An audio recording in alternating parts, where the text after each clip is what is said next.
Welcome to Login Aid. In this video, I'm going to guide you on how to show full screen album art on your iPhone. It is a very simple step. Firstly, you can go to any music application that you prefer, like your iCloud Music, your Spotify, or any other application that you have. For this video, I am going for Spotify. Now here you can choose one of the songs that you want to play. I am choosing this one.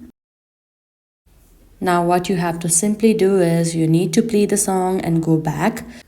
Now you can simply lock your phone. Now what you have to simply do is you need to simply tap on that album photo of the music.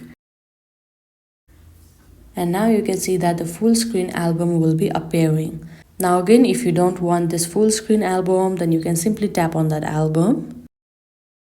And now you can see that it is back to normal. And this is how easily you can show full screen album art on your iPhone. I hope you found this video helpful. Don't forget to like this video and subscribe our channel Login Aid. Thank you.